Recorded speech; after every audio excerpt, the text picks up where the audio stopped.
I still, no major surgeries for me. Yeah, get a better camera. I don't know. I'm going to stand. Well, the thing is, you have to Yeah. So, Good morning, kids. How are you? Hey! Welcome to the Q&A portion of the show. We're going to sit around and bullshit for a while. I'll be honest with you. I apologize. I'm used to Q&A after Clerks. The last 3 months I've been on tour with Clerks 3. So I intro the movie, we show the movie, and then I get out and do a Q&A afterwards. It's like as long as the movie.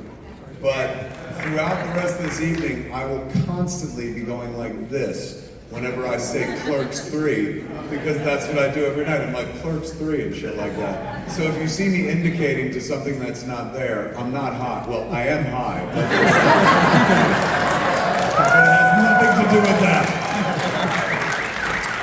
This is so fucking nice, man. I have been spending so much time on the road with Clerks 3 that it was really nice to be able to put it aside and just come and do something un-movie related and whatnot. However, most of the people who came up to me today talked about Clerks 3, so it was the same fucking difference. It was pretty comfortable. Before we jump into the Q&A, kids, just a word about where I am in life. Recently, me and some friends of mine, my old friends from back where I came from, bought my hometown movie theater.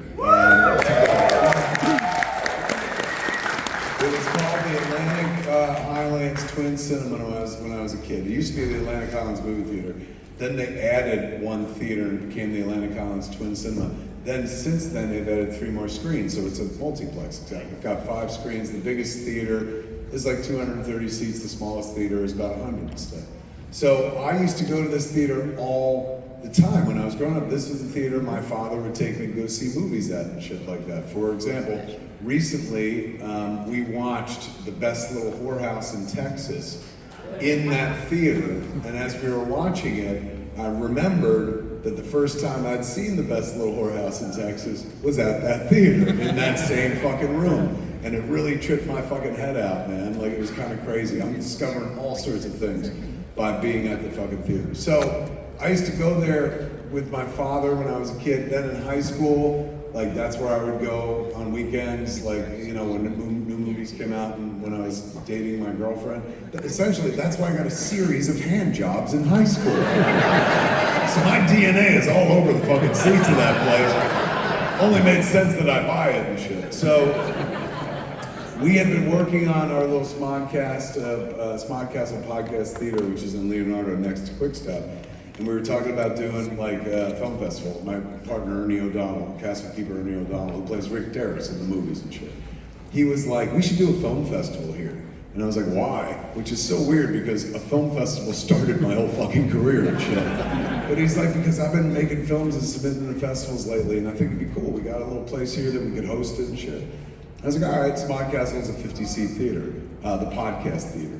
But we started talking to the folks at the Atlantic Highlands. Well, it was now called the Atlantic Movie House as a multiplex. And a guy named Tony had reopened it after the pandemic and stuff, and it was kind of bringing it back. A lot of movie theaters died during the pandemic. So we went over there to do some events anyway, like we did a Jay and Silent Bob Get Old there. And in talking like to Tony, we were like, we're doing a film festival soon, so can we just rent this place and hold the film festival here so filmmakers could see their movies on the big screen? And he was like, yeah, absolutely. And that conversation led to us eventually just buying the fucking theater, man. So with the theater comes an apartment above the theater, and that's where I've been living for the last 3 fucking months. Like Tom Hanks in Big. Oh my God, it's fucking bliss. Living above a movie theater is like everything I ever dreamed about as a young kid. Number one, you can watch any fucking movie you want for free. You don't even have to watch the whole movie. I sat down for 10 minutes of Lyle Lyle Crocodile, and I was like, I get it, and I fucking left. It's been so wonderful, like upstairs over the main entrance, and the theater one is in the main building. There's 2 buildings that put together to make 5 theaters. When you come in, like if you're looking at the front doors, you look upstairs and it's like 5, 6 windows, and that's my apartment. I put like Jay and Silent Bob standees and movie shit in the windows and whatnot. So everyone walking past is like, what the fuck's going on up there? And what's going on up there is like, you know, nothing. There's really nothing cool up there. It's a standard ass apartment and shit. We're hoping to knock the walls down, turn it into a loft and whatnot, but right now, very small fucking rooms and shit. So I spend most of my time upstairs writing and whatnot, but then like sometimes in the middle of the night, like 9 o'clock and shit, I'll realize, oh fuck, I ran out of water. There's no liquid death here. And then I'm like, wait, there's water in the movie theater. And so you can go out of my apartment by taking an elevator down to the main drag, like First Avenue, and it opens out onto the street. Or you can go through this back door and staircase in my apartment, it's all inside, and it leads you into the back of the concession stand at the movie theater. So periodically, I'm like, I'm out of water. I said, fuck it, I'll go downstairs. I go down my stairs and shit, and go to the concession stand, open the door, and just bomb out like Kramer and shit. There's always some high school kid who works there. It's like, Jesus Christ! I just spook them out, and then I'm like, hey man, and then I go grab some shit, and like somebody will be in the theater, invariably there's people coming to see the movies. And like, holy shit, Kevin James, and I'm like, yes, Kevin James is here.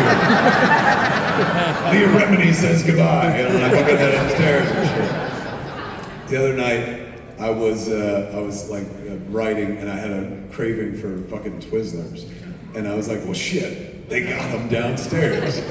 So I went downstairs, it was about 9 o'clock, the last movies had started playing and shit.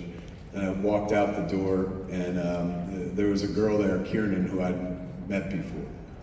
And I bombed out, and she was like, holy fuck! And I was like, I'm sorry, man, they probably should have warned you about me. She's like, don't worry, they did. And I was like, really? What did they say? And they were like, they said that like, sometimes you just come out of the walls at this place, and then you take shit and disappear like Homer into the bushes.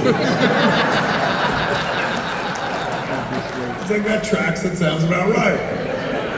She goes, they got a name for you. I was like, a fucking nickname? She's like, yeah, man. I was like, what is it? She goes, well, since you just peer from the theater walls, we've taken to calling you the Phantom. And it's fucking been awesome. The kids that work there are kids. I call everyone kids. I'm always like, hey, these kids. I was talking to people today online. I was like, thanks, kids. They were like, we're fucking older than you. So I call everyone kids, but the kids that work at the theater are legit fucking kids. They all go to high school. So like their problem, I'm used to living in a world of like fucking 30-somethings and up and shit, and all their problems are like real world problems. It is delightful hanging out with fucking high school kids whose biggest problem is like, fucking field hockey, man! I'm like, oh, it gets so much fucking worse. So the big theater is where, like, my old man, I'm gonna rename the big theater the Don Smith Memorial Theater in honor of my father, because we go to the movies there all the time. My mom was so touched by that. She was like, oh, Tiger, she rolled tears. If I was trying to fuck my mom, I totally could have gotten laid off of naming the theater after my father. She loved it and shit. Thank God I have no interest in my mother like that. There's another theater though, and I was telling the kids last night, because we're in the middle of a film festival right now. It started on Wednesday. I have today off because I'm here, and then I go back tomorrow, do 3 panels, and we give out awards and shit. So while I was there, I was introing a theater in what we call our Theater 2.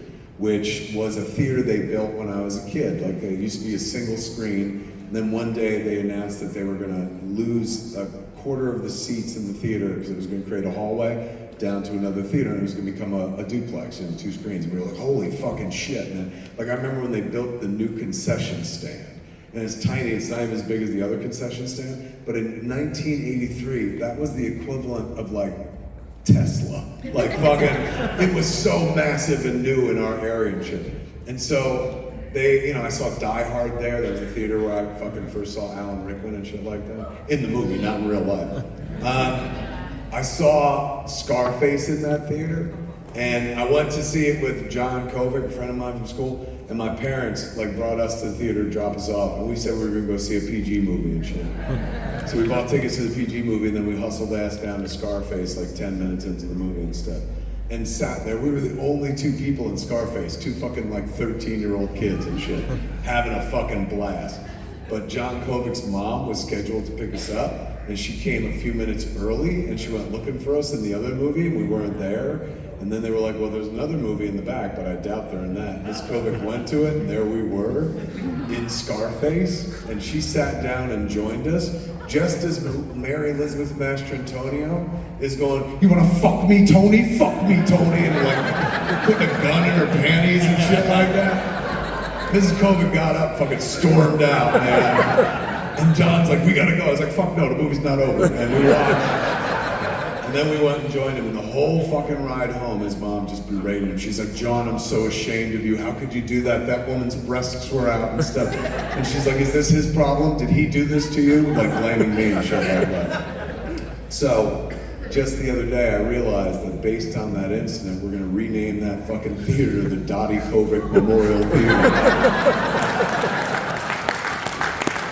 So that's where I've been in life, man. It's been absolute fucking bliss. It's such a fun house. And in terms of like approval ratings and shit like that, no matter what I do in this life, there are a bunch of people that fucking hate it. A large portion of people are like, we fucking hate you and everything you stand for. If you ever want to get 100% approval rating on anything, buy a fucking movie theater, man. All of the internet, the internet like shredded me 2 weeks ago because I went and saw Black Panther and posted a picture of me crying. They're like, you fucking cock, you know. But oh my God, man, the day that I was like, hey, I bought a movie theater, even people who were like, I can't stand this fuck, but he did the right thing. Honestly, if fucking the president, Biden, wants like 100% approval, buy a fucking movie theater. That's all I gotta do. Crazy. So I've been having a blast doing that. But it's lovely to be here with y'all. We're gonna sit around, chit chat, and talk about anything you guys want to talk about. Microphone's right here. You gonna be first? Fucking A. He's jumping up to the mic. What's your name, Captain? My name is Andrew. Andrew's first. Give it up for Andrew, everybody. What can I do you for, Andrew? I was wondering if John Peters ever heard any of the comments. Like, have you ever heard any of the comments he said? John Peters, for those that don't follow, John Peters is a producer of a movie that I almost worked on years ago called Superman Lives. I told a very long story about the making of it years ago. He features prominently in that story. He was the producer that would sit there and like look up at the ceiling like this and then be like, okay, read and shit like that. He was the one that wanted the giant spider in the third act, all that stuff. Yes. He did find out all the shit I said about him. There's a wonderful documentary that John Schnepp made called The Death of Superman Lives, What Happened. And in it, he interviews Peters at great lengths. And it was so validating for me because I was always out there telling that story about John Peters, the fucking wacky dude and shit like that. Oh yeah, he's crazy. And they fucking Schnepp had footage of it, man. Like, there were so many people that were like, I thought you were kidding, but that guy's fucking insane. Like, Schnepp told me, he's like, we were rolling footage one day, and he was talking about how strong he is.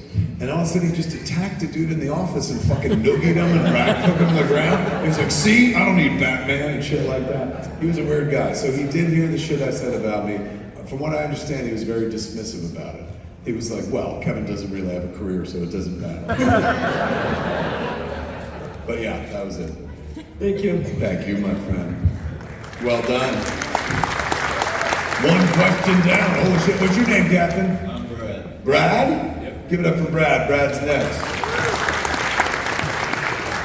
Everyone knows you this for a while. I love your Green Arrow run, and Thank you. I think the fact that you directed Flash and Supergirl but never Arrow is fucking ridiculous. Yeah. Who's the guy that ran Arrow for a long time? Mark? Bernard? What? No, not Bernard. I would have had the job. No, what's his name? What is it? No, not Greg Berlanti. He's my boy. I'm talking about the guy who ran Guggenheim. That's it, Mark Guggenheim. He's the guy that kind of took over running Flash after Andrew Kreisberg went over to, running Green Arrow after Andrew Kreisberg went to Flash and then Supergirl. So I worked on Flash because I fucking fell in love with the show. I posted myself crying about it, and they hired me. So fuck everyone on the internet, cry, kids. I went up and worked on Flash, a couple episodes, and then the Supergirl team, because Andrew worked on both shows, he was like, why don't you go over Supergirl as well? I did, fell in love with that world. And so I was pretty entrenched in Berlanti world. And they call me if somebody dropped out and shit, because the casts loved me. Like at the end of the day, they would bring me in when the casts were exhausted after like doing 12 weeks of nonstop shows and shit. I was the reward. They're like, we'll bring Kevin back and he'll make you smile and shit. So, not because I'm like a good director. You honestly don't need a director on that show, good or fucking bad. They make that show every fucking week. All the same people fill roles. The only role that changes is the role of the director. So if you watch a television show and you're like, oh my God, fucking I love this show, just realize that when they put the director's name up there, literally indifference. It could be you. Like I told them on Flash. Oh, thanks. It could, absolutely. I told them on Flash, I was like, you don't need to pay somebody like a director's rate. Just have anyone from the crew say action and cut, because all these people are so good at their jobs and they do it every week. It's not like a big deal for them. They just do it all the time. They're so well practiced. So when a fucking director shows up, periodically they want to change the fucking show. Where they're like, well, I don't bring my signature to it. It's the worst thing you could fucking do.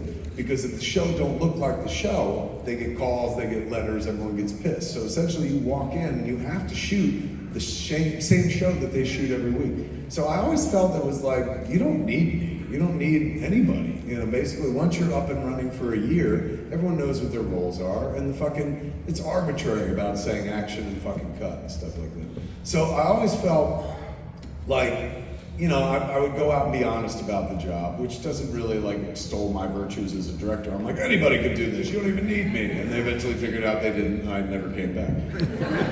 But I remember during that time, I hosted a panel at, it was at the Chinese Theater in Los Angeles, but it was for the TV, what is that TV museum? Something center, fuck, I don't know. They always do like interviews from it. What is it? Paley Center, well done. It's the Paley Center. And they always like interview casts of TV shows and creatives and stuff. So they did a whole CW Arrowverse thing at the Chinese, was it the Chinese Theater? I think it was the Chinese Theater. And I moderated.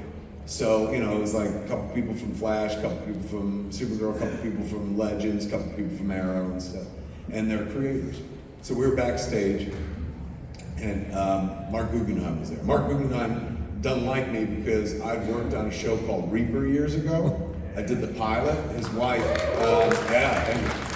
his wife was co-writer of the pilot. Two women, Tara Butters and Michelle Frazekis. And they wanted me to do the pilot, but then when I was doing the pilot, I think they stopped liking me because I was just trying to make the pilot as funny as I possibly could so it would be picked up to series. And in the process of doing that, I think they felt diminished in some way. So by the end of the process, even though their show got picked up, and even though they were like, we fucking love Kevin, when the show went to series, they never brought me back. Except they had to. It was so fucked up, it was so uncomfortable. They had to because we swapped out a cast member at one point. Like, remember, if you've ever seen Reaper, there was an actress named Missy Peregrine who joined the fucking show. She replaced somebody else who was in the pilot. And so because I was a DGA director, in order to change anything I ever directed, they had to come to me first. And they did not want me to come up there, but because of the DGA rules, they had to ask.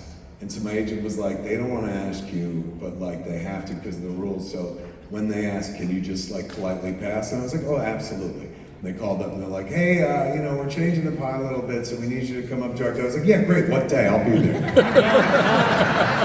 And I showed up, everyone was so, except the cast. The cast was like, Kev, what the fuck are you doing here? This is amazing. Everyone else was like walking on eggshells because like, he's fucking here, oh God.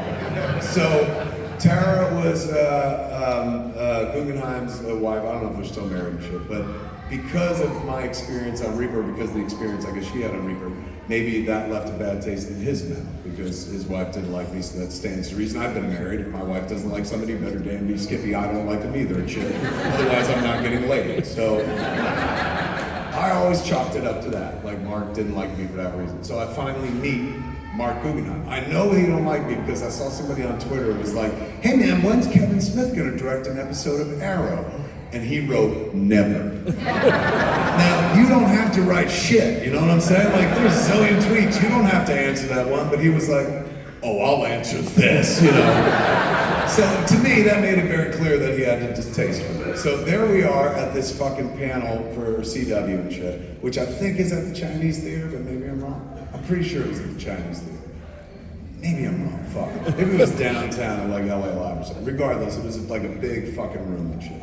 So we did the panel. And after the panel, like, you know, I was the moderator and I was funny and I killed and shit. So even though I ain't on a CW show, like I was a big hero afterwards. Everyone back slapping, you did a great fucking job and shit. Mark Guggenheim is there. And fucking he's seeing everybody, like, you did a great fucking job. So I figured, here's my fucking movie. This is my time. So I was like, hey Mark, how are you? He's like, oh Kevin, you were really good on stage. I was like, thanks man, that means the fucking world. I was like, I've been having a blast making stuff like making Flash and making Supergirl, and like everyone keeps asking me online when I'm gonna do a Green Arrow. So Because you do great Green Arrow. well, I'd written Green Arrow, so I was like, when do you think let's you and me just like bury the hatchet and do this thing, get everyone what they want, man. And he goes, yeah, I just think Arrow's a little too dark for your sensibilities. He goes, you'd be better on Legends. Do you like Legends? And I was like, yeah, I like Legends. And he's like, all right, we'll get you on a Legends. And he never got me on the Legends either.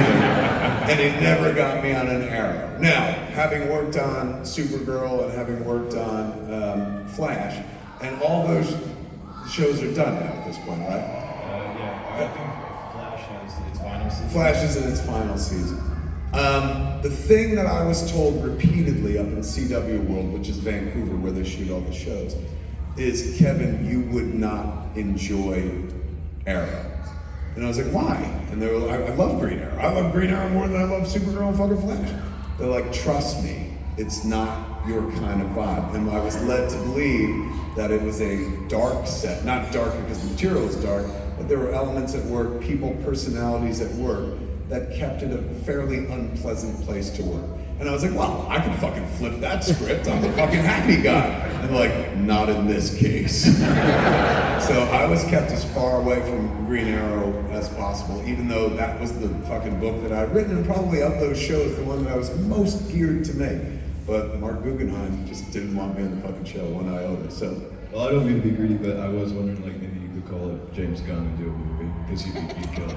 look, I love James Gunn to death. Like, and I do have James's number, and I text him all the time. Like, the last time I texted him was when I saw the Guardians trailer, not the one that just dropped, but they did one in San Diego that I loved far more than this one. This is a great trailer, but the one at San Diego was a fucking emotionally moving affair. It was, like, focused on Rocket, right? Very well. It wasn't so much focused on Rocket, but they used that song, Do You Realize? It was fucking beautiful. That's not what they did for the theatrical trailer, so I don't know what happened there. But when I saw the fucking trailer, like I saw James, I was sitting backstage at Hall H and whatnot, and him and all the fucking Guardians came in and shit. And I'm not the guy that's like, hey! You know, they're about to go on stage, so I don't bother anybody and shit. Every once in a while, one of them turns around and they fucking make eye contact and they look, you know, fucking that, like Simon Bob's here. So, James went out, presented the trailer, presented everything and shit like that, and it was fucking beautiful. So after he was done, he got off stage. You know, I wasn't gonna run over and interrupt him and shit. I just let him go on with his day, but I have his number, so I texted the fuck out of him. And I was like, that is some beautiful ass fucking shit you did there, man. Like, goddamn it, you're the best of us and shit. And so he always writes back. He's like, oh my God, you're so sweet, blah, blah, blah. Recently, I texted him about something. Oh, because of the movie theater.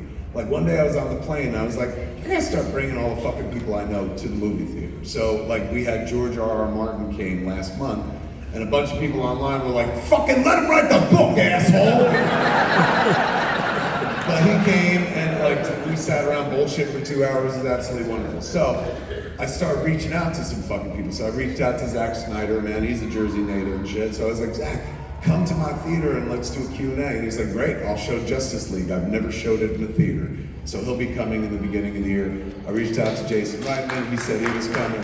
I reached out to the Russo brothers, they're coming to show both Infinity War and Endgame back to back and shit. But I also wrote to James. So I was like, James, I just bought a movie theater in fucking New Jersey and it's only about 45 minutes outside of here. Can you come and show Guardians, because we do a Mary Marvel Marching Society and shit like that, and can you come and show the movie? And he wrote back so fast, he was like, Kevin, I would love to, but right now I'm getting married. Can I talk to you later? So, like, I wouldn't say like we're super tight, but we do go back and forth. There's nothing that I would want to direct so much that I would ever presume upon our relationship to be like, can I do a thing? I've done some superhero stuff. It's fun. As you heard me say before, I'm kind of inessential to that process in TV. If they were to do a feature, I don't think I'm that guy. I love Marvel movies, I love DC movies, but that's not the kind of thing I want to eat. With some people, there's a question, existential question, what does the chef eat? In this case, the chef eats like Marvel films, DC films, Star Wars films. That's how I prepare what I make. And it's like those two things have nothing to do with one another, but the nourishment that I take from the entertainment I love derives the entertainment that I produce on some level, even though those two things don't look like one another at all. So if I give up enjoying comic book ephemera, movies and shit like that, to make one, I think it's a fool's errand for me. I get more out of being a guy who at age 52 could sit in the audience and love the fuck out of that shit than I would ever get as the guy who's directing them. Number one, I don't think I'm that talented to make movies like that. I make movies where people talk about movies like that. So that's that. Number two, they're not asking. So it's not like they're calling and I'm like, no, I can't be bothered, you know. They love me talking about their movies, but like never once has anybody been like, you should direct one. Like I remember I got a phone call from fucking Kevin Feige. Kevin Feige, the only Kevin in this world who must be saved at all costs. So it was right after my heart attack. I was driving around Mulholland Drive and shit. It was about 2 weeks after the heart attack. And that phone rang, I didn't recognize the number. I was like, hello? And they said, will you hold for Kevin Feige? I was like, fuck yeah, I'll hold for Kevin Feige and shit. And he gets on the phone and goes, Kevin, this is Kevin Feige. And he's like, we don't know each other that well. We met many years ago. I was like, I remember you when you were working with Avi Arad and I knew Stan when we were working on Mars. He goes, my God, you got a memory. He goes, I just wanted to tell you that as a fellow Kevin from New Jersey who also wanted to be in film, like you were a very important part of my life. Like you were the person that made me think it was possible. When I heard about your heart attack, I got real scared that we lost you for a minute. And in my head, as he's saying this shit, I'm like, Kevin Feige is about to offer me a Marvel movie. He's like, we're glad you're alive. Here's Iron Man 4. You know? And I was like, Kev, I can't tell you what that means to me. Thank you so much. He goes, all right, I just wanted to say that, bye. And he fucking hung up and down. So I get calls from that world, but it's never a call where they're like, Kev, suit up, we need you to do a thing. They've seen my movies, they're like, we know what you're capable of. You watch our shit, that's fine. So I don't know that there's anything that I would ever, like, want. You know what I'm saying? Like, I can't imagine calling James and be like, I want to work on one of these things. Like, it's just not, if anything, I can't imagine me calling up James, probably while he's fucking having a baby or something, and saying, hey man, like, can I get free tickets to the premiere? That's the kind of person I am, but not the kind of person that would ever ask to work. Like, the Flash jobs that I got, which led to the Supergirl jobs, wasn't even me. It was Jason's wife, Jordan Monsanto. Was like, she said to my agent, it's like, he cries when he watches the fucking Flash. Shouldn't they hire him? In that real first world, like, white privileged kind of way. And sure enough, they were like, we should hire him, and they did, and it was lovely. But that was me getting into something that you can't, like, it got bumpers on that. Like I said, you can't change it fucking too much. It needs to look like it does every week. So it's kind of foolproof that way. A feature, way fucking different. We're having a whole TV show, way different. So I love to consume that shit, but I would never want to make that shit. Honestly, they got a room full of fucking people. They got rooms full of people, colleges full of people who want to direct that shit. There ain't nobody in this world wants to direct a Kevin Smith movie except Kevin Smith. So I'll stay here because there's like no waiting. All lines are open and shit. Good? Yes. Thank you, my friend. Where are we going next? What's your name, Captain? Scott. What is it? Scott. Everyone give it up for Scott. Scott's going next.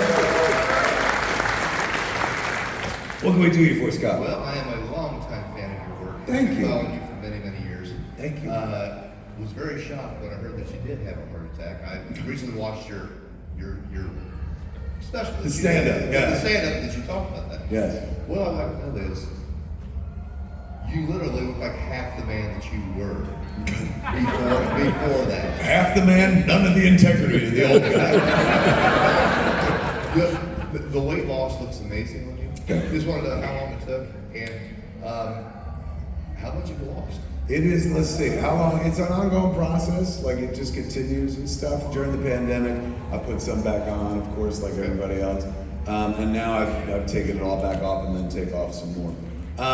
It happened right after the heart attack because I went vegan. My kid was in the room with me when a nutritionist showed up the day afterwards and said, like, you know, you had 100% blockage in your LAD, the artery goes crossing into your heart. So that's a lot of cholesterol. So you really should think about engaging with more plant-based diet. Now my kid was in the room, and my kid had been vegan for 3 years prior to that. And so she was like, yes, Dad, go vegan and shit. And I know part of it was because she was like, I want to save my dad's life. But part of it was also, I know my kid, she's strategic. She was like, if I could flip this meat-eating fuck, what a get he would be for the vegan community. And so I was like, all right, kiddo. I was like, I ate the way I wanted to eat for fucking 47 years and I almost died.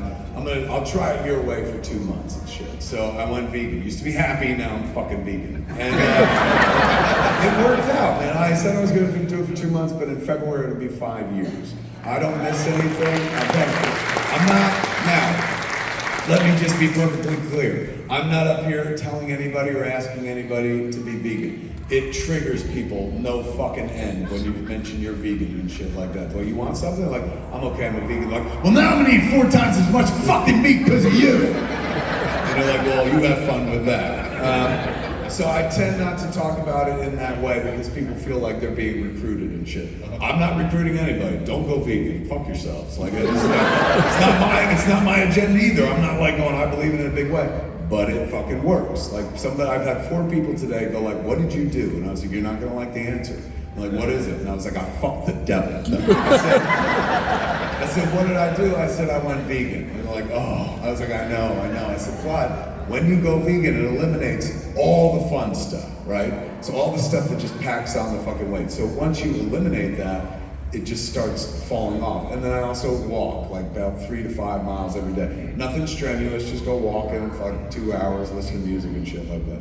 So it worked out in terms of like going vegan. I don't miss anything. It was weird, I'll be honest with you, like going from my top weight was, well, I remember at one point I was like, I weigh my area code because I live in 323.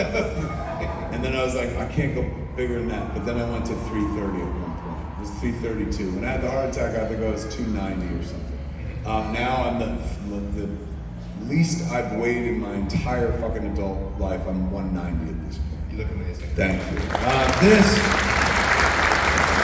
This is a jacket that when I was making Dogma, they told me I was nominated for a Spirit Award for Chasing Amy. But we were in Pittsburgh making Dogma, and so I was like, I don't want to go to the ceremony, like I got a movie to make and shit. And then they were like, you're gonna win an award, so you have to go. And I was like, oh fuck, I'll go in that case and shit. So I went, and before I went, the costume designer, Abigail, was like, Kevin, all of your clothes are hideous.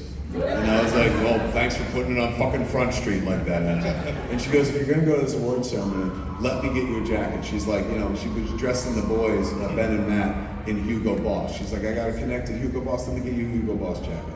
And what was it? No. Yes, Hugo Boss. So I was like, okay. And so she got me this Hugo Boss jacket and shit. And so I wore it to the Spirit Awards, and that's the first night that I had sex with the woman who would become my wife, Jennifer. That woman would bear my only fucking child, Harley. And I was wearing the jacket that night. Now, Jennifer has never said, I fucked you because of the jacket, but it was a pretty fly jacket. So I was wearing the jacket the night me and Jen got together. And then after that, the jacket went into the closet because I didn't go to a lot of things that required wearing one and stuff, and I was in hockey jerseys in those days. And so I never touched it again. Then I had the heart attack years later and shit, and about a year, maybe 6 months to a year after the heart attack when I started dropping weight, I was going through clothes in the closet getting rid of shit, and I found my fucking Hugo Boss jacket.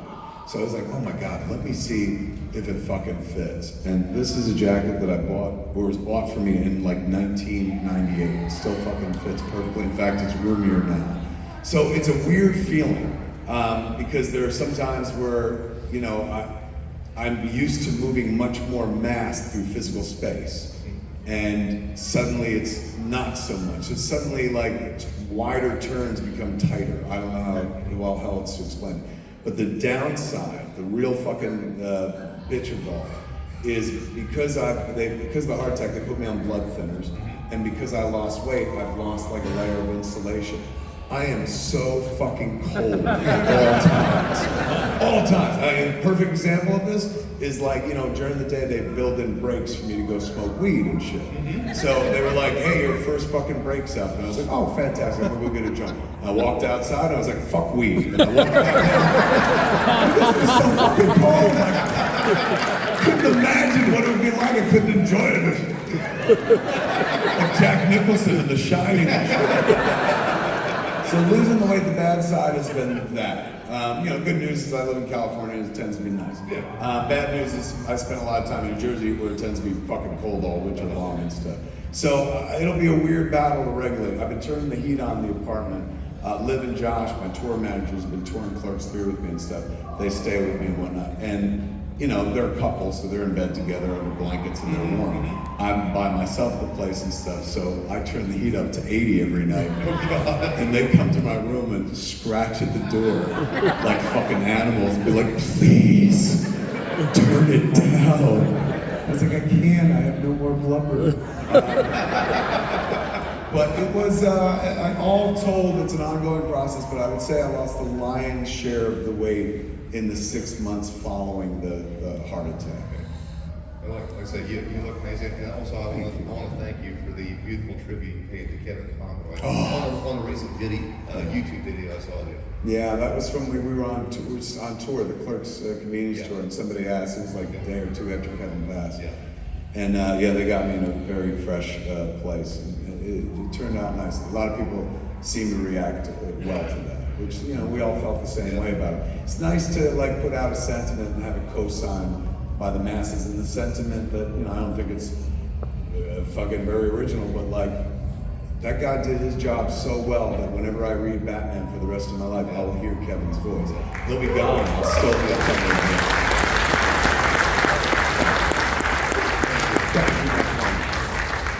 Okay, where are we going next? What's your name, Captain?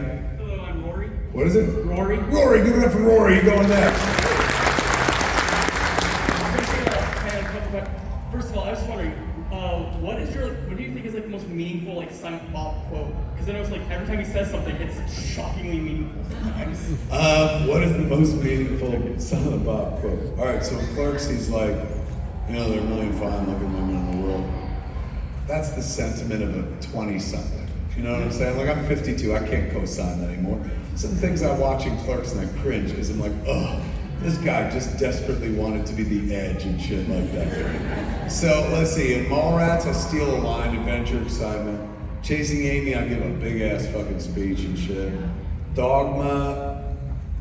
No ticket. No ticket. Not very profound. Jay and Silent Bob Strike Back, the car. On the back of the sign, some critters of Hollywood, you dumb fuck. It might be it, actually. It might be the most profound thing Silent Bob's ever said. Then we did Clerks 2, and he did he say anything in Clerks? Yeah, I got nothing. Well done. I mean, that actually describes me, period. I got nothing. Then after Clerks 2 was reboot, and he's got a bunch of things in reboot, right? Yeah, he does the whole fucking Glengarry Glen Ross speech. And then Clerks 3 is the black and white speech. I'll probably go with Clerks 3, not just because it's the latest movie, but the black and white speech that Silent Bob gives in the movie is like stolen almost verbatim from a review of Clerks that I read when I was younger.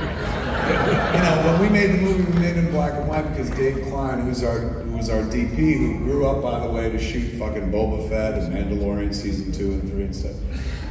Dave was like, if we shoot in color under these fluorescent lights, everyone's gonna be green. So we have to rent a light package, turn these lights off and use the movie lights. And I was like, I can't afford fucking all those lights.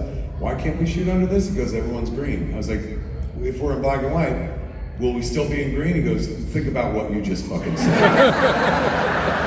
I was like, so if we go black and white, no green? He's like, absolutely. I was like, all right, fuck it, let's go black and white and shit. That's the only reason we went black and white. Then I read a review one day where they're like, the film is shot in black and white, as if shot from the perspective of the store security camera. And I was like, well, that's something else. And then the fucking next interview I did, people were like, hey, why is the movie in black and white? I was like, I did that because it's meant to be shot from the store security camera. So, years later, when I write Clerks 3 and shit, I was like, oh, I'm gonna write that in. That movie's full of fucking Easter eggs from shit that literally happened across my life and career. That moment plays very true and shit because of that, because it came from a place where I was like, oh yeah, that sounds smart. I'll adopt that.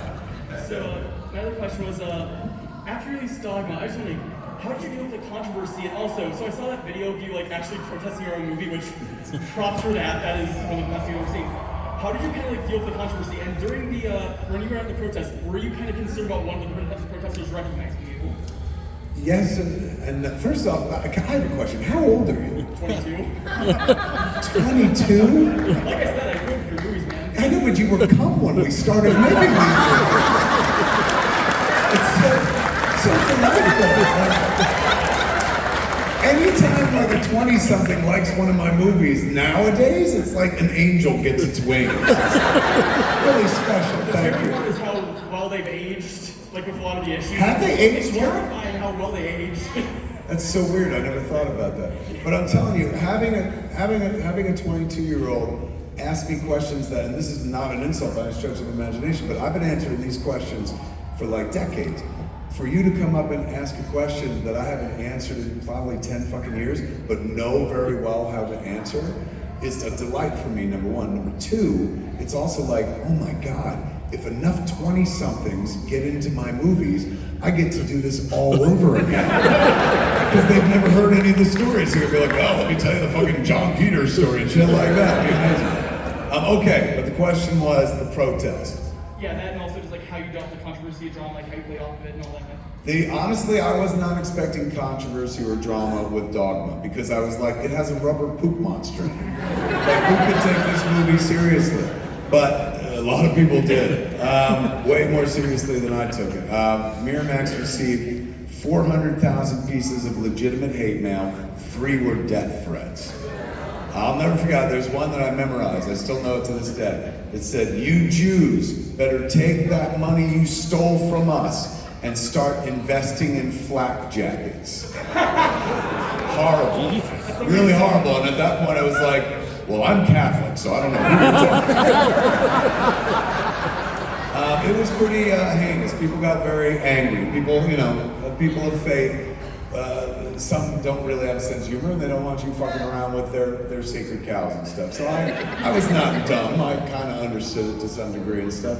But I was surprised at how virulent it was, considering you could easily dismiss that movie as like it has a rubber poop monster in it and stuff. So, for example, we went to the Cannes Film Festival with the movie. And that was the very first time ever in the history of the Cannes Film Festival that they had to install metal detectors at the theater because there was a threat somebody would come in with a gun. I was doing the New York Film Festival premiere at Alice Tully Hall, and Harley, my daughter, was just born, right? So we had these little pair of angel wings that we bought at some kid's shop that she's wearing. Me and the wife get out of the car, and I got the kid in my hands, and she's like, you know, fucking age, like less than 6 months, just a little potato age.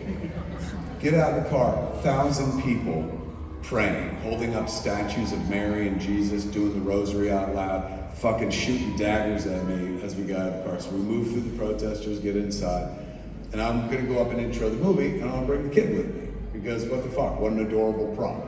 So I was like, I'm gonna go up and bring the kid for the intro. And Gina Gardini, who was a publicist at Miramax, I will never forget this, one of the weirdest moments of my life.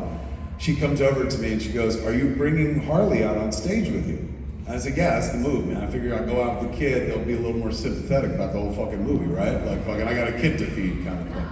And she was like, Kevin, I just wanted to remind you that anybody could buy a ticket to tonight's screening. I was like, I know, that's why it's sold out, it's amazing. And she goes, no, anybody could buy a ticket to tonight's screening, including people that don't want this movie to happen. And I was like, are you fucking saying like I should be scared? I'm about to go out with my kid on stage. She's like, that's why I felt the need to say something. If you went out and something happened, I never would have forgiven myself. So I sat there thinking like, what the fuck, what do I do? And then I realized like, I'm gonna do it. I'm gonna go out as planned with the kid in my arms because fuck it, if I don't, they win and shit. So I was trying to take the noble approach, but I'll be honest with you, I'd be lying if I said that like I wasn't using the kid as a human shield. So it was pretty heinous, and on the day the movie opened, in our neck of the woods, me and Brian Johnson, my wife Jennifer, were sitting around the house in Oceanport, and I'd read in the newspaper there was going to be a huge protest. The Knights of Columbus were bringing everybody from our area, and they said 1,500 people. 1,500 people in my neck of the woods is my neck of the woods. So that would mean my mother would be at the protest. So I was like, I gotta fucking see what this looks like, man. So we decided to go to the protest, and we made signs so we could blend in. I'd seen people holding signs and shit. So I was like, we'll make some fucking signs. We made one that said, to hell with dogma, and another one said, dogma is dog shit. And we did them on big poster board. We used glue and sparklies on that shit. And then we went and joined the line. When we got to the movie theater, only 15 people there. A far cry from 1,500 shit. They had a big statue of a crucifix of Jesus, and they were all praying the rosary and shit. And me and Brian, were the youngest people there by 30 years, and stuck out like sore thumbs, but we were like, we're here, we might as well go through with it. So we joined them holding our signs and started praying out loud and shit. I know the rosary real well because I'm Catholic. Brian Johnson was just like, Jesus, Mary, Joseph, hell, just saying a bunch of words and shit. So we're praying with these people, and a news van pulls up. And the news van, lady gets out, the on-camera person out, and the guy with the camera and shit. She's got a clipboard in her hand and shit. And she's looking at us, you can tell she's disappointed that 1,500 people not there either. So she's looking at us, she's got a clipboard in her hand, she looks at it, she looks at us, and she looks back at the clipboard, then she looks at me, and the clipboard at me, and she's double taking, and she beelines straight over to me, comes right up to me, and she's like, are you him? And I pointed to the crucifix, I was like, no, that's him.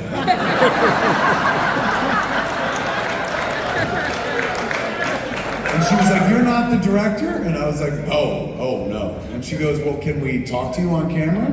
I said, absolutely. And so she calls the fucking guy over, and the guy comes over with the camera, and he's got it here, and then he takes it down, and he looks at me, and he looks at her board, and he looks at me and shit. And he puts his camera back up. And then she goes, what are you doing here? And I was like, I've come to protest this movie. I hear it's bad. It's full of things that I don't agree with, and you know, so I'm here. And she, you're not gonna go see it? And I was like, no, I don't like Kevin Smith. And so she was like, great, what's your name? And I'm like, Brian Johnson. Brian Johnson next to me is like, Hail Mary, full of grace, the Lord is with you. So then we went home that night. They aired it. It was on the news. You can see it on my YouTube channel. It's there. But my mother called me up after it aired, and she was like, Tiger, turn on the news right now. There's a boy who looks just like you, and he has Brian Johnson's name. I was like, Mom, that's your fucking son. She was like, why didn't you tell him who you were? I was like, because it'd be funnier if I do it this way. She was like, fair enough. So I was always trying to find levity in this situation because the movie was a celebration of faith. You know, my problem with the Catholic Church was they call it the celebration of the Mass. And if you've ever been there, it's a funeral dirge. There's nothing celebratory about it all. All of our songs are fucking hateful and sad and shit like that. There is no celebration. Dogma, I felt, was a celebration of faith. You know, say what you will, it's got butt fucking jokes in it, but like, at the end of the day, it's a movie that extols the virtues of faith. It believes what it's talking about. Like, the whole movie don't work if everyone's like, well, this shit don't fucking work. You can't walk through a fucking arch and be forgiven. It holds true to the tenets of Catholicism. It was just the last gasp of a dying old Catholic. You know, that was me trying to work out, wait a second, like, I've been raised in this since the beginning, and why is it making less sense now? Like, I remember one day realizing that, like, the amount of time and belief that I put into the Bible, the ancient Greeks and the Romans put in as much time and belief in their many gods. And we sit around now and like go like, those idiots and their many gods. I believe in the one true God. And it took me a few years, but I got to a point, and I ain't trying to take this away from anybody else. If you're a person of faith, I salute you, and I'm a little bit jealous because I miss those days. But I reached a point where it just did not make sense to me anymore. Like, I saw this wall hanging in my house, and it had been hanging there for years when my wife was building a yoga room and shit.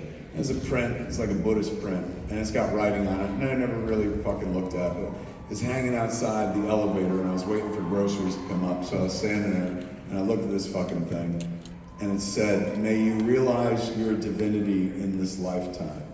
And that dopey sentiment like changed my life, where I was like, I get it. There is no God. I am God. Mind is the creator. I'm responsible not for all of this, but for my world. I can't presume upon a relationship with somebody I don't even know and constantly beg him for things to make my fucking life better. The only one who can make my life better is me. And so I was able to put down my faith and kind of go on with the rest of my life. That being said, there are moments where I absolutely miss it. I miss the certainty of knowing what was going to happen to me after this life is over. I miss everything that came along with being a Catholic. The ceremony. I like going to church, man. It was just so fucking, it sounds weird, but it was so metal. You know what I'm saying? But it doesn't work for me anymore. No matter what I put into it, it would never output the same way. And that movie was kind of me working that all out. So by the time the movie came out and all those people were mad, it was anathema to me, because I was just like, well, wait, this movie is me working that shit out. They didn't care. But it was, you know, there were scary moments. You know, like the kid was getting christened. The morning of the christening was the opening weekend of the movie. And somebody put a brick through the kid's window.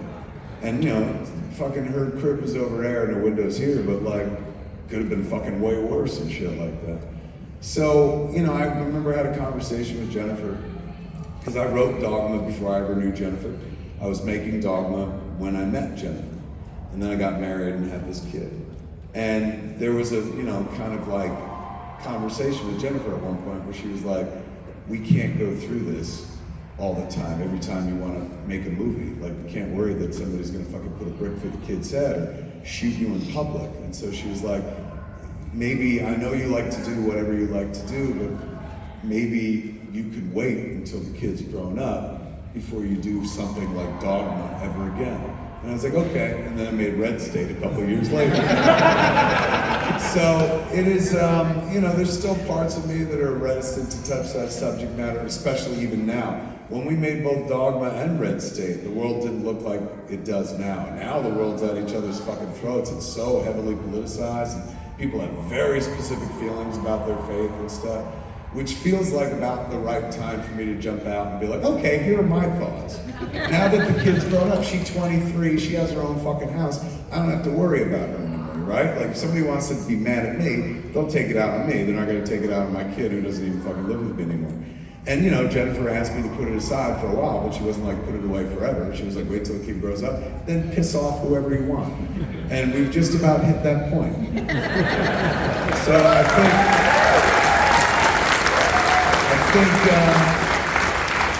I'm probably gonna have a few more things to say about faith before all is said and done. And I know some people assume that's gonna be me attacking churches. Not at all. It's just the things that I've worked out since I put down my faith. And I think it would inform a movie very well. And recently, Lionsgate, who we made Clerks 3 with, it's not there. They were like, they had released Red State, a movie I did years ago, on home video. And then the home video rights lapsed, and the people that own the movie are outside of the film world, so they weren't aware that like they had to re-up and shit like that. They were out of the loop. So Lionsgate asked us, they're like, hey man, can you speed things along with your people so that we can like re-release Red State? And I was like, oh my God, you guys want to re-release Red State? They're like, if we get it, we would like you to make a sequel. Would you ever want to make a sequel? I was like, I would love to make a fucking sequel to Red State. So I think that'll be coming in the fairly short term. Would you like to know the next? I know the next 5 movies we're gonna make. Would you like to know what that is? It's a longer story, but it'll take us where we need to go. So we had this conversation recently with Lionsgate, which is the conversation that every filmmaker dreams about when you're working with somebody with a lot of money. The conversation where they go, so, what are you doing next? That's footsie. That's them being like, we would like to do this again. And after the Clerks 3 process went so well, they played footsie with us and they were like, what would you like to do next? A very good sign means that they're willing to fucking finance shit. So I told these cats, I was like, well, we'll probably go back to the drawing board with Universal. And they're like, what do you mean? I was like, well, for the last 5-6 years, I've been trying to make a Mallrats sequel with Universal. Hold those applause, because it ain't going well.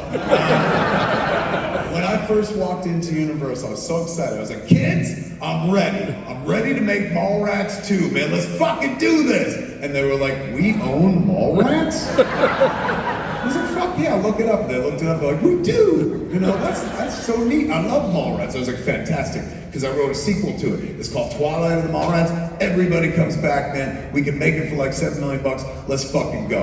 And so they took the script and they read it and they called me in for another meeting. And all the Universal execs sat around a table with me on the other side. They held up my script for Mallrats 2 and they were like, Kevin, this is neither fast nor furious. And so they kicked me down to a lesser division at Universal, one where they make movies for $5 million, straight to video. I don't give a shit because I take it out on tour, so it's all good and shit. I just want their money.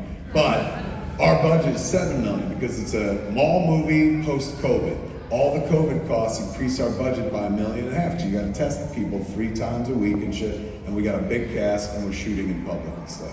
So we can't come down on our budget until they get rid of COVID regulations, which doesn't seem like it's happening anytime soon. And Universal won't go up because they're like, we don't go over $5 million in that division. So we've been kind of at a stalemate for a little while. So much so that Liz Destro, the producer, one of the producers of Clerks 3, she was like, I hear you talking about wanting to make a Clerks sequel. I said, yeah, as soon as we're done making Mallrats, I'm gonna fucking write Clerks 3 and we're gonna make that. And she goes, Kevin, I'll make you a bet. I bet that if you wrote Clerks 3 now, I can get that made faster than Universal will ever make Mallrats 2. And I was like, you're out of your fucking mind. And I'm just about to finish the Clerks 3 tour. So she was absolutely fucking right. So I told Universal, we're probably gonna go back to the drawing board. I told Lionsgate, we're probably gonna go back to the drawing board with Universal and try to get things going with Mallrats. And then Lionsgate, God bless them, they're like, oh, we work with Universal all the time. Let us get into it.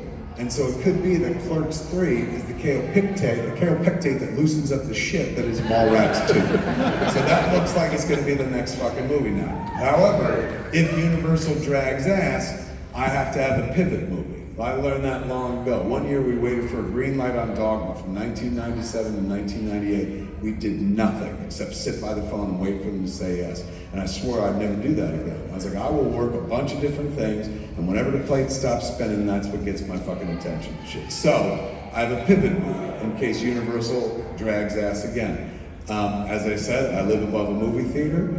When you buy a movie theater, it's kind of vanity, especially now in the dying exhibition days and stuff.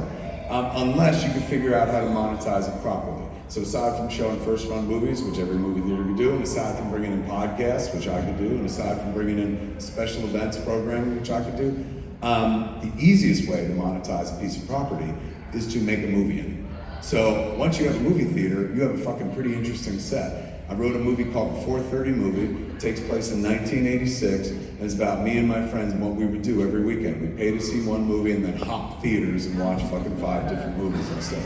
So if Universal doesn't come through on Mallrats, I could pivot right to the 4:30 Movie. It's a $4 million movie and I own the fucking location. So that could be either one of those movies is gonna be 16, the other is gonna be 17. Number 18 is a movie I've been talking about for a long time now. And when I say 18, I should mention, Clerks 3 is my 15th film as a director. So I was trying to figure out, what 5 films would get me to 20. Because now I'm like, holy shit, like I'm close to 20. Like now I gotta get there. So 15 is Clerks 3, 16 could be Mallrats, or 17 could be Mallrats, depending if Universal is ready or not. And that would make 4:30 movies 16 or 17. 18 is a movie I've been threatening to make for a long fucking time. But thanks to the good folks at Lionsgate, it's actually gonna happen. When I was talking to Lionsgate, the reason Clerks 3 got made is amazing. They had home video on Jay and Silent Bob Reboot. They didn't have theatrical. That was Saban, and overseas it was Universal, but Lionsgate had home video, which to me is streaming. But Lionsgate still makes DVDs and Blu-rays and steelbooks and shit like that, physical media. So 4 months after the physical media release of Jay and Silent Bob Reboot, we got a phone call from the people at fucking Lionsgate, and they were like, we sold so many copies of Jay and Silent Bob Reboot on DVD and Blu-ray that if you have any more of this Jay and Silent Bob bullshit, and you can make it for under $8 million, we'll totally do it. And I was like, I'm filled with nothing but Jay and Silent Bob bullshit. And so they were like, well, like what? And I was like, well, I got this movie, Clerks 3, that they're in. They're like, okay, what else? And I was like, I got this movie called Moose Jaws. Yeah. And they were like, what's Moose Jaws? And I was like, Moose Jaws is Jaws, but with a moose instead of a shark. And they're like, what's the budget on that? I was like, about $3 million. They're like, we'll make 4 of them. So it looks like Moose Jaws is finally gonna happen. That'd be number 18. Number 19 came about fairly recently because my friend got married. Affleck and Jennifer got married, and me and Jay went to their wedding. It was really lovely. But in order to get to his place, he lives in Savannah. You can't fly direct from Los Angeles. You gotta fly to Atlanta, then you gotta fly to Savannah. Such a pain in the ass. So we did that to get there, went to the wedding. It was beautiful, romantic as fuck. You'd have to be a Nazi robot to not believe in love after that wedding. It was wonderful. Getting home, I felt like a Nazi robot though, because I was on the tarmac waiting to take off from Savannah to go to Atlanta, and then the weather kicked in. And so we were just sitting there as the rain comes in, and fucking 10 minutes, 20 minutes, 30 minutes. And I know in my head, I was like, we're missing our connector. Like, there's no way I'm not sleeping in Atlanta tonight. This was the last flight out to Los Angeles and shit. That's me, because I'm pragmatic. Jason Mewes is a fucking child. And he's sitting right next to me, and I was like, well, we're missing our flight. He goes, what are you talking about? I was like, look at all this fucking rain. We haven't taken off yet and stuff. He goes, so? I was like, so they're not gonna wait for us. The connecting flight is gonna leave. He goes, they'll hold it. And I go, why do you think that? He goes, because we're Jay and Silent Bob. I was like, have you ever been on an airplane before? That doesn't fucking matter. He goes, I was on an airplane that didn't take off because we had to wait for somebody. And I was like, when? He goes, it was like a month ago. We had to wait for the pilot. I was like, of course, the plane can't fucking leave without the pilot. I was like, but I guarantee you when we get there, this plane is gonna be gone. He goes, you know what your problem is? You're so negative. You don't believe in hope. I'm a hope man. Fair enough. So we flew, left Savannah, landed in Atlanta. He's the first one off the plane and up the jetway. And there's a flight attendant who's right at the top of the door who tells you where to go and shit because we were running late. And he goes, where's the California flight? How do I get to the California flight? And she goes, you gotta go back in time. That left 45 minutes ago. He's like, is there any other plane going near Los Angeles tonight? And she goes, I think there's one going to John Wayne Airport. And he fucking took off. This one running and shit. By the time I caught up to Mewes, he was leaving the help desk. And he had a ticket in his hand. He's like, I'm going home, fuck you, Silent Bill. And he ran and got on the fucking plane. He's a piece of shit. So I was stuck in Atlanta all night, but I didn't give a shit because I had weed on me, so I was like, I'll smoke weed all night. So I found a hotel with a balcony, went out, smoked weed and shit. It was right by the airport, so I could watch planes take off and land. It was very beautiful. I was, yeah, mankind, technology, look at this shit. Fuck you, birds, look at this. As I was sitting there, I started thumbing through Twitter. And somebody on Twitter was like, ew. Tusk is on HBO Max. And I was like, is it? And I went looking on my HBO Max app, and it was. And I was like, they don't tell you that sort of thing. Nobody ever calls you and goes, your movie's gonna be here this month. They just do whatever the fuck they want with it. I'm a big HBO Max fan, so I was like, this is fucking nuts. Like, I can't believe I'm on something classy like HBO Max. We used HBO Max all through the production of Clerks 3. Because Clerks was playing on HBO Max while we were making Clerks 3. And in Clerks 3, there are lots of moments where we recreate the fucking movie and shit. So what we would do is, I'd go to Clerks on HBO Max, I'd pull up the scene we were recreating, and then I'd pause it, and we would hang my phone next to the monitor. The monitor gets the camera feed, and Leron, who was our DP, would just look at that, look at my phone, look at the monitor, and be like, Brian, move the pretzels 1 inch. Now lean over and just look, don't move, right there. So we used HBO Max to make Clerks 3 and shit. So when I found out that Tusk was on it, I saw that it had a trailer, and I was like, it can't be the theatrical trailer. Only my favorite trailer I ever made for one of my films. And it was there. And I watched the trailer, and it made me want to watch Tusk again. So I was like, fuck it, I'm gonna watch Tusk. And I did, and I had the best fucking time, man. I was blazed as fuck, and I hadn't watched the movie in 3 years. And everything about it just tickled my fucking fancy. The whole night I was like, it's like this fucking movie was made for me, man. It's crazy. So it was absolute fucking bliss, man. Like watching Parks and Justin Long like try to out crazy each other was so fucking wonderful. So I texted the kids. I texted Justin Long, Haley Joel Osment, and Genesis Rodriguez. And I was like, kids, I'm in Atlanta after one of the worst travel days of my life. Remind me to tell you what an asshole Jason Mewes is one day. I said, but I'm stuck here, and I just got weed, and I started watching Tusk, and I gotta tell you, man, I'm having the best fucking time. You kids really went out of your way. All of you are acting within an inch of your lives. There's so much acting going on. It's so dramatic. It's like y'all think you're in Argo, not Tusk. Like, I can't thank you enough for doing that. I said, it made it one of the best times of my career. I said, and I noticed that 2 years from now is gonna be the 10-year anniversary of Tusk. So I suggest we all reconvene and make a sequel I call Tusks. And I put an S, but it was a $, not an S.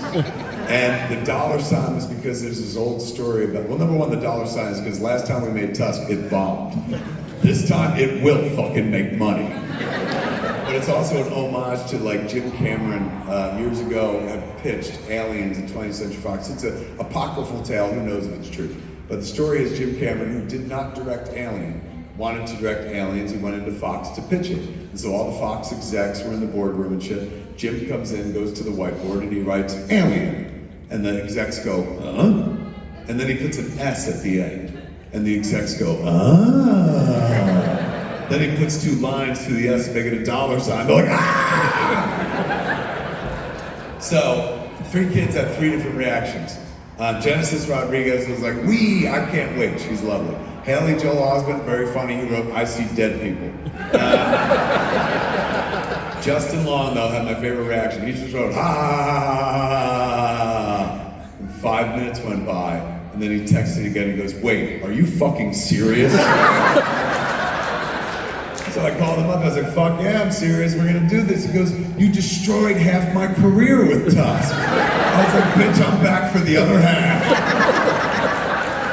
So it looks like Tusks is the movie that we'll be making in 2 years to hit the 10-year anniversary. That leaves one last movie, the 20th movie. We can't start that movie for 10 years. We have to wait for our 3rd lead to age up.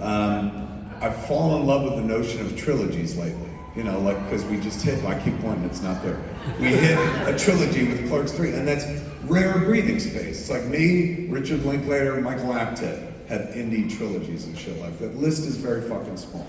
So now I'm like, what else can I get close to with a trilogy? How many other movies have I sequelized that put me within spitting distance of a trilogy? And then I realized that we are 1 movie away from a Jay and Silent Bob trilogy. So, when we were making Jay and Silent Bob reboot, I had this weird meta moment where, my kid played the 3rd lead. She played Jay's daughter in the movie. But Jay's daughter was also in the movie, Logan. She's 4 years old at the time, and she played Ben's daughter. That's how we do in our world. It's like, you be my kid, not be your kid. So, as we shot that, Logan was on set, and I was talking to Jay going, how wonderful. When we started, like, Jay and Silent Bob Strike Back, Harley was a baby. And now we make a sequel years later, and Harley's like the 3rd lead. I was like, we gotta do this one more time, man, because Logan is like brand new to these movies, but then if we make a sequel, Logan could be the star, man. Like Logan could play Harley's daughter. Harley plays Jay's daughter. Logan could play Harley's daughter, which would mean that Jay's daughter would be playing his granddaughter in the movie, because that's fucking acting right there. And so it'll be another movie where Jay and Silent Bob and Millie's daughter, who is played by Logan, who will be 17 at that point, go cross country presumably to stop one more fucking Jay and Silent Bob movie. And since at that point I'll be like 62, 63, and probably closer to the grave and not really giving a shit anymore, they'll probably go to outer space as well.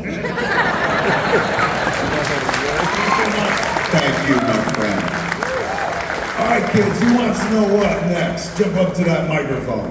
What's your name? Hi, my name's Amanda. Amanda, give it up for Amanda. She's going next. We are a good record. Jim Girl and Red State, top favorite movies. I do want to. Wait, what? Yes! Jersey Your two Girl. favorites are Jersey Girl and Red State? Well, they're one of my top favorite movies. In your top favorite Kevin Smith movies or movies? Are you fucking nuts? Like, let the director of those movies talk you out of that. That's very sweet. Thank you. Todd scene, I mean, that was. Look, I'm with you. You will Classic. find no bigger fan of Kevin Smith than Kevin Smith. So I love those moments, but the whole world told me I was bad and wrong. So it's nice to hear somebody tell, yeah, fuck it, you're right. I do want to talk about Dogma again. Okay. If you were to film it today, is there anything that you'd be extremely proud of that you did back then, or anything you would change and possibly get Harley into the movie? I mean, yeah, I'm sure I'd put my kid in the movie because I believe in nepotism, it works. What would I do different? Or what would you keep that you're proud of? Well, we'll start different. What would I do different? I would have to move beyond Catholicism. I would have to touch other religions. Like, I remember when the movie came out, people were like, yeah, say that shit about fucking, Muslim, buddy. Like, fucking, it's easy to go after white people religion, go after Muslims and shit. And I realized, I was like, they're right. But I wasn't going after white people religion. I was going after my faith, the faith I was raised in. I wasn't raised a Muslim. How the fuck can I write a dogma about being Muslim? I was never Muslim and shit. It would be artifice. It would be a guy outside pretending to know things. But being Catholic, I was dyed in the fucking wool, man. Like, I went to 8 years of Catholic school. I know my catechism backwards and forwards. So that movie made a lot of sense to me. What would I do differently now? Probably add in other faiths. What would I never fucking change? Or what am I proudest of? There's a scene in that movie which is honestly like one of the most beautiful things I've ever worked on. I don't think about it that much anymore because life just moves on and you do other things. But Alan Rickman walks on water in that movie and then has this really beautiful speech. There's two icons in that fucking movie that make that movie even better than it has any right to be. Alan's one of them, George Carlin's the other. And the fact that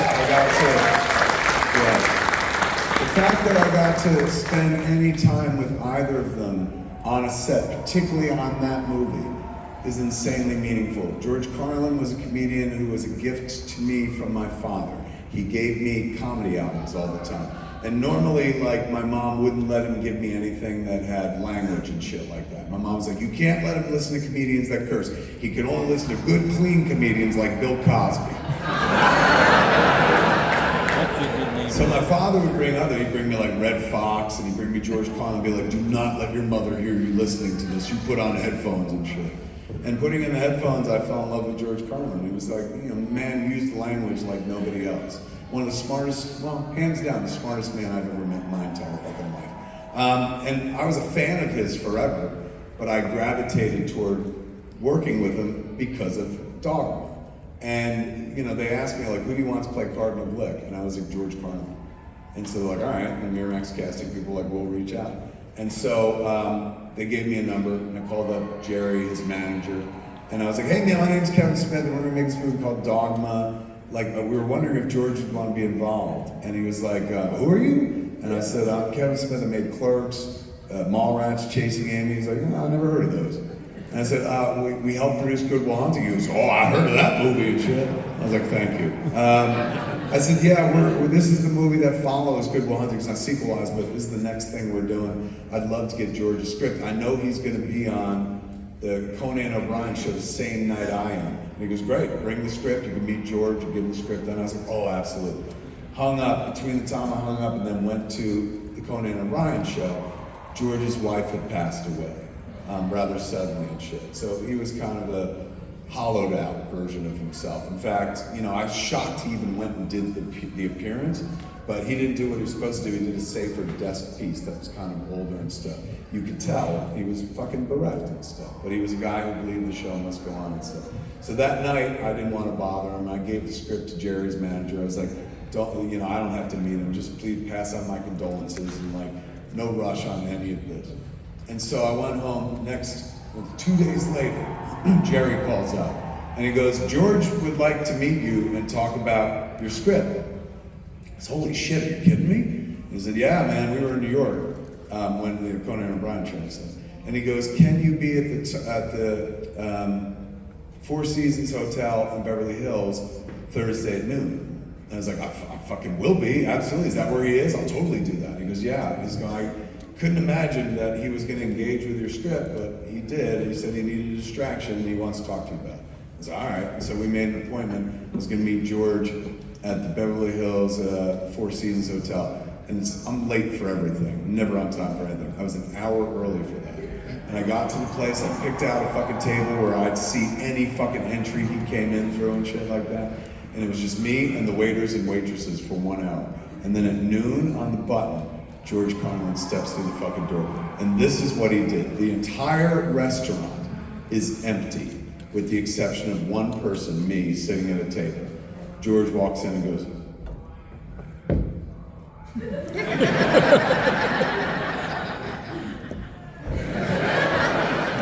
I stood up and he goes, George Carlin, nice to meet you. I said, I know who you are, man. I'm a huge fan. He goes, obviously, because I read your script. And I was like, you ready? He goes, yes, let's talk about your script. He's gone, I kind of get the impression that you're a big fan. I was like, I am. He goes, I also kind of get the impression I should get co-writing credit in some sections of the movie.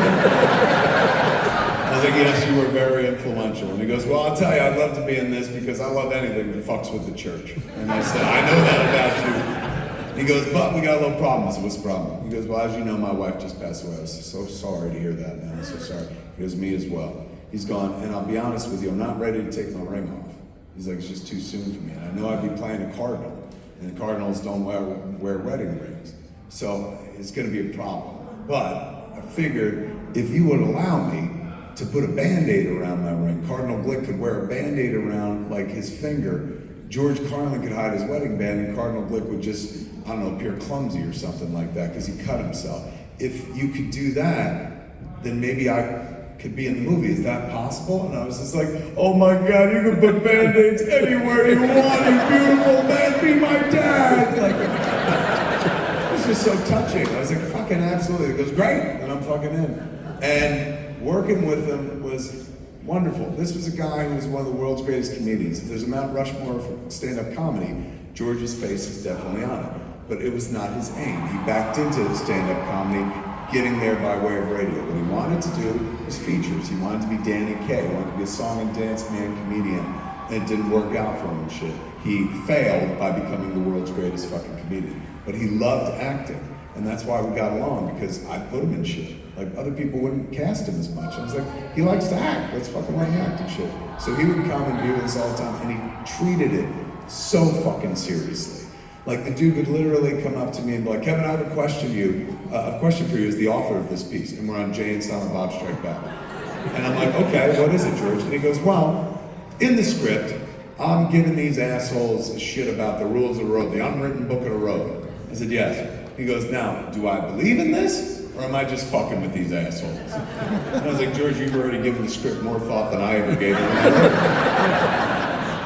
I said, but if I had to pick, I always assume that this guy believes in the rules of the road. He goes, that's what I thought. That's the intention I'm gonna play. And I was like, George, you're taking this way too seriously.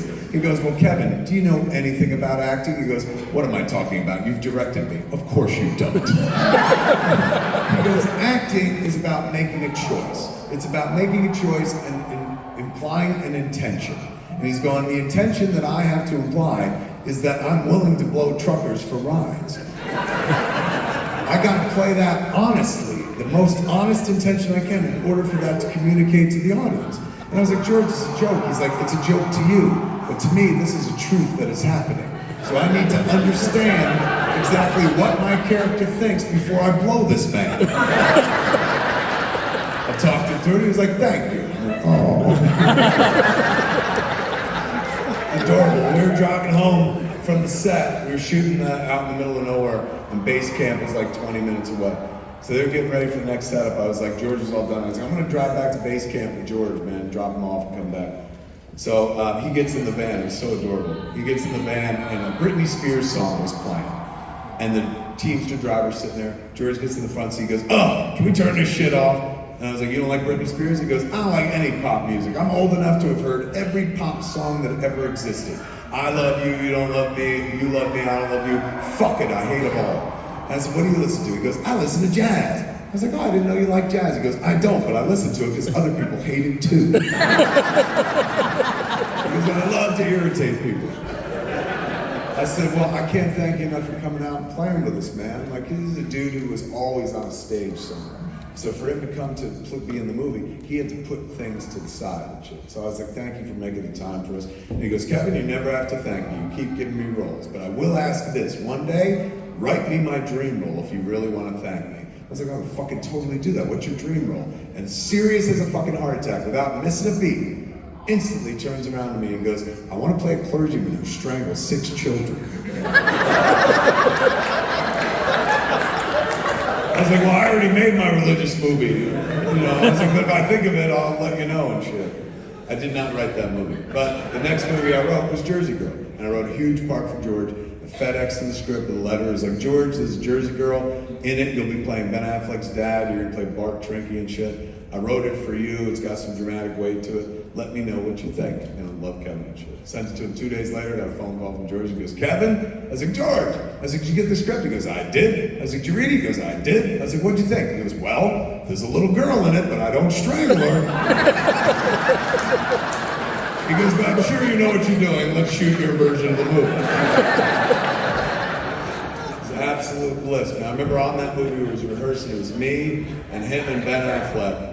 And fucking, he's getting ready to like, you know, George is folding his script open. This is on Jersey Girl. And Ben's going to pour some coffee and shit. And George is like, Kevin, I have a question for you as the author of this piece. I was like, okay.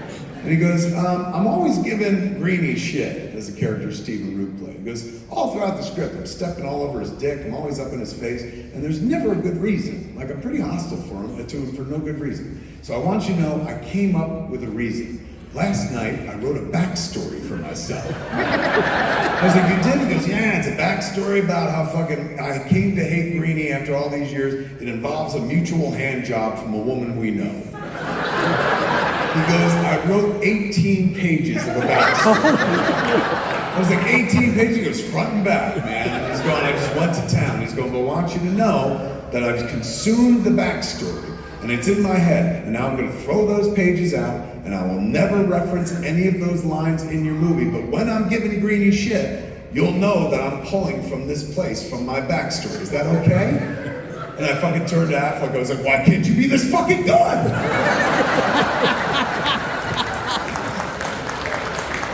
So working on Dogma, I got to work with George, but then I also got to work with fucking Alan. And those are 2 memories I would never trade, 2 special moments. Alan Rickman, first time I saw him was at that theater I own, watching Die Hard there. I went in for Bruce Willis because I was a big Moonlighting fan. But I came out going, who the fuck is the other guy?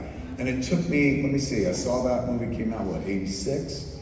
88, thank you, that's right, I was a senior in high school. So 88, 89, 90, 91, 92, 93, 94, 95, 96, 97. 9 years. From the moment I saw Alan Rickman to the moment that John Gordon called me, he was at Miramax, and he goes, I just got out of a general meeting with Alan Rickman. I was like, fucking Hans Gruber? What was that like? And he goes, it was really surreal because we were offering him Merchant Ivory movies, and the only thing he wanted to talk about was Chasing Amy. And I was like, what? He goes, he loves the movie and he wanted to know what you're doing next. I was like, that guy could be the voice of God. He goes, Kevin, Alan Rickman is the voice of God. And so we reached out to him, and Alan was like, I would love to. And he was, even in the early stages, he was our casting director, because he was like, who's playing God? And I was like, we don't have God yet, we're godless. And he goes, I have the perfect person. Emma Thompson would like to play God. And I was like, Emma Thompson is my God. Yeah, absolutely. Fucking let's bring her. So Emma Thompson was going to play God for the longest time, but then she dropped out to have a baby. So she wrote me a really lovely letter and shit about how she was going to go off and try to have a kid. And she thought the script was fun, but like timing is wrong. So that left us wide open. And then I reached out to Alanis, and the rest happened. So Alan was like deeply entrenched in the movie. He loved, all the language and shit like that. We threw his back out in the scene with the wings, like when he had the wings going and shit like that, when he appears to Bethany. Because the wings they were like fucking 90 pounds, the harness they wore on his back, and there were 2 levers buried behind the wall behind him, and the wires went under, that we could open, like bring the wings up, they would go from a closed position up and then open wide and shit. Every time we did that, we told Alan, we'd be doing it all throughout the scene, he was like, do it whenever you want to. But every time we did it, he wasn't prepared for it, so it would torque his fucking back. So by the time we were ending that scene, Alan couldn't fucking move. And we lost him for 2 days because we threw his back out. If you watch the scene in the restaurant where they suddenly appear in like the 3rd act and like, where are we? What's going on? And he's like, we're going out in style. And he slides into the chair. He could only, it looks like an Alan Rickman entrance because he was always like way into this shit and whatnot. He did it as Snape quite a bit. But in that restaurant, that was literally the only thing he could do to get into that chair was to slide. And if I hold on him for 4 more seconds, you'd see his face go, because he was in such fucking pain. Never bitched about it fucking once, man. So when we were done with the movie, I just always assumed that like, well, you know, fucking he was in our movie and we know each other through the movie and shit. Because for years, we kept up with one another. Anytime I was in England, he would call me out of the blue and be like, you're in my town, you owe me lunch. You know, and I fucking take him out to fucking lunch and shit. And then when he was in America, he would call me up and be like, I'm in your town, I owe you lunch. And he would take us out to eat and stuff. It was so lovely. When I would do shows in England, he would invite himself to the shows. I never think to invite people because I'm like, who the fuck wants to watch me talk for 3 hours and shit like that? Well, aside from you guys. And him, I was like, he don't give a fuck. But he did give a fuck. And he would come all the time, him and his lady Rima and stuff. They would go to the shows. And he loved it. I told him, like, I'm sorry, man, because he gets swamped. Like, when he was at the show, people would come over. He goes, that's why I love your shows. Everybody knows who I am. And I was like, oh, so we were driving back from the show at the London at the O2 Arena. And we're heading back into town. It's me and Jennifer, him and Rima. This is like one of the most adorable stories that he told me ever. This is when I realized, oh my God, we're friends, because he referred to me as a friend. And I was like, not a professional colleague, like he thought of us as friends, which was really nice. To see the guy in a movie theater in 1988 and be like, that man is so good at his job, I want to work with him one day.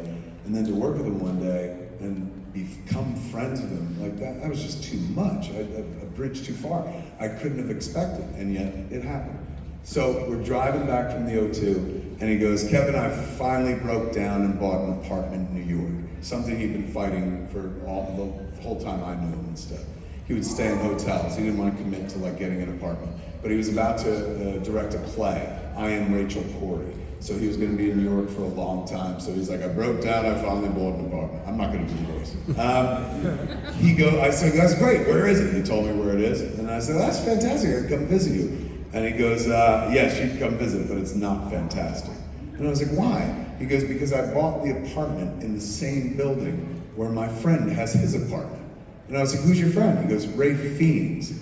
And I was like, oh, that's adorable. He goes, no, it's not. I said, why? He goes, because every Harry Potter fan, if they find out that Voldemort and Snape live in the same building, he's like, they'll bring it down, Kevin. Absolutely fucking wonderful. So making Dogma, aside from, never mind the content, never mind what I was trying to say, never mind my struggle with faith, it put me onto set with like 2 people that whose work I absolutely fucking adored. And George I got to work with a few times. Alan I only worked with that one time. That's why like the friendship, like it never connected that we were friends. Because I thought he was just always being polite to me and shit, or being British or whatever the fuck. But he absolutely like enjoyed us. Like I'll never forget, when I leave this best of all possible worlds, one of the visuals that will fucking spiral through my head as I fucking die is I was on set on Dogma and I was setting up a shot, and then the crew had to put together the shot. So I was gonna go over to Snack Candy, grab some food and shit. And as I walked away, out of the corner of my eye, I fucking catch Alan Rickman sitting on the steps of the church having the most intense conversation with Jay Muse. And I remember being like, what the fuck could they possibly have to talk about? But he loved him, he loved Jason. Like Alan thought Jason was like, I remember Alan, this is an expression I use for the rest of my life, but Alan was the first one to use it, and I was like, I'm taking that. He goes, your friend is a true American original. So working on that movie, aside from like, telling my story and singing my song and shit, it put me next to two people whose work I absolutely revered and still do to this day. Losing both of them was very hard. I'll never forget the phone call where I found out about Alan. I was supposed to see him the following month, and so it was just fucking heartbreaking. George came out of the blue too. Like, I remember George, last conversation I had with him wasn't even a conversation. He left a message on the answering machine. This was the message. Kevin, George Carlin, listen, I just want to tell you, I'm checking into rehab. Nothing all that bad. I just want to get ahead of the wine before it gets ahead of me. So, the press is probably going to come sniffing around asking you questions. Number one, I give you full confidence to tell them that I'm in rehab and you can tell them what I said and stuff. He's like, I don't care. Number two, fuck the church, and he hung up. I miss them both, but working on Dogma put me into their atmosphere, and I love people that are great at what they do. I don't give a shit what you do, but if you're fucking exceptional at it, I find that fascinating. I find that like admirable as fuck.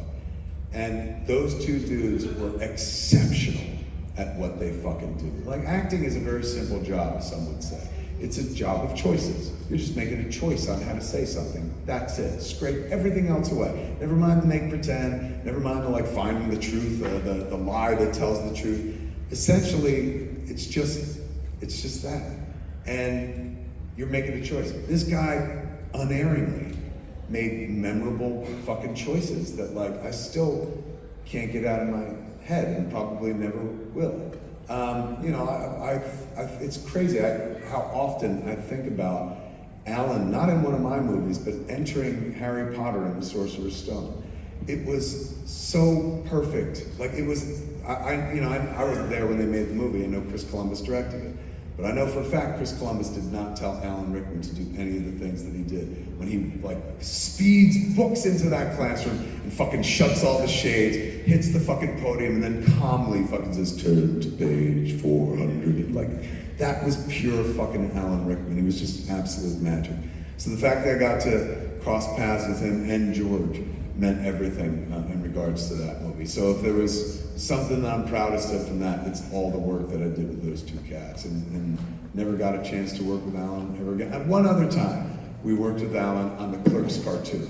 Alan was the original Leonardo, which is why Leonardo looks like Hans Gruber. But Alan didn't want to do a Hans Gruber voice, nor did he want to do his voice. He goes, Kevin, that's not very interesting to me. I'm an actor, I want a challenge, so I want to play somebody else. I said, who? And he goes, Ross Perot.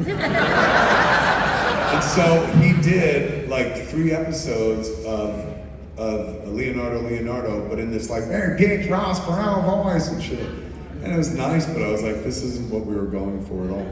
And so it wound up being Alec Baldwin, who Dave Mandel was one of our producers. He was friends with Alec Baldwin, so Alec came in and stuff.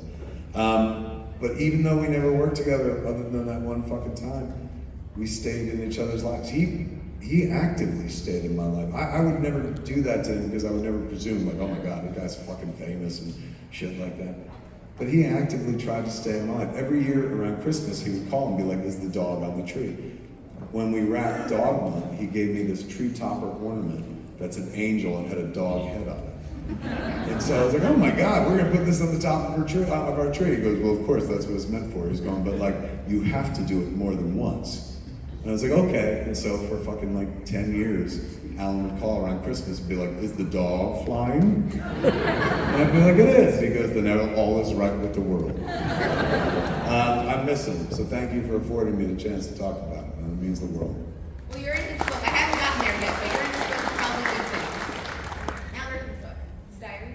The diary? Yeah. I'm in it? Yeah, this is the back. There's like an index, and Dogma and your name are in it, multiple pages, so. What if it's bad? What if like I'm out there going, I love this guy, and he was like, I hated this fat piece of shit. We thought we were friends, ha ha ha.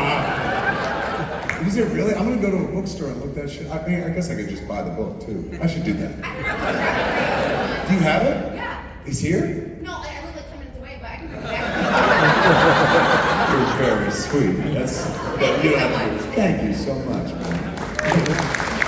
I know what I'm doing after the show. Oh shit, you might be the last question. What's your name, Captain? Mike. Everyone give it up for Mike, man. He might close us out. Mike, what can I do for you? Thank you for Dogma and Red State. I'm also a fan of those. Thank you. But my question is there somebody you wish you could work with now? And if so, what would you like to do with them if you had creative control? Is there someone I would like to work with now? I mean, aside from all the people I've already worked with, because I tend to work with them over and over again because I like them and stuff. Who do I think is like fucking wonderful? I mean, like, I love Robert Downey Jr., but I don't need to work with him. Honestly, there's nobody I like that I'm like, ooh, I must work with those people. Like, at 52, I'm just kind of past that now. If they want to work with me, they'll let me know or something like that. But yeah, I've always loved Robert Downey Jr. I've always loved Penn Jillette. Voices who, like, you know, they make distinctive fucking choices. Who have I? You know, on it, like, the last time I did it worked out. The last time I like did this moment where I was like, who would, if you could pick anyone, who would you pick? We were making Tusk, and originally I'd written a role for Quentin Tarantino to play because he was a huge fan of Michael Parks. That's how I knew Michael Parks' work. So we sent him the script, never heard word back. And then I found out months later that Quentin thought he was being offered the role of the walrus, which told me he didn't read the script. So we didn't have, the character I'd written for him to play was Guy Lapointe, the guy who was gonna hunt the walrus and shit. And, you know, once Quentin passed, like I was like, oh shit, we're Lapointeless, what do I do? And the guy who was financing the movie, Sam Engelbart, was like on my back, like, we gotta get a Guy Lapointe, but who's gonna be the Guy Lapointe? Like, you gotta give me another name so we can tell the investors and shit. And so I was thinking about it, and I was like, who would be a great Guy Lapointe? Like, scrape everything else away, money, fucking access. Who would be a great Guy Lapointe? And I was like, Johnny Depp would be a great Guy Lapointe. And I knew Johnny Depp because our kids went to school together. So, like, the day I met him, I was dropping Harley off at kindergarten and shit. We said goodbye. Turned around to go leave, Johnny Depp was coming in with his daughter, Lily Rose. And I'm like anybody else, when I see famous people, I go fucking stupid right away. So the first thing that came out of my mouth, we were face to face, I was like, oh my God, Captain Jack! And he goes, oh my God, Silent Bob, and he walked around me. So our kids hung out, and so I'd see him at parties all the time, at kids' parties and shit. Never really talked about acting. He likes music, so we talk about music, or we make fun of the kids or some such shit. It was nice, but you know, never in a million years I think I'd work with the fucking guy. But he had given me his phone number at one point, because he was, him and Lily Rose took Harley to Coachella.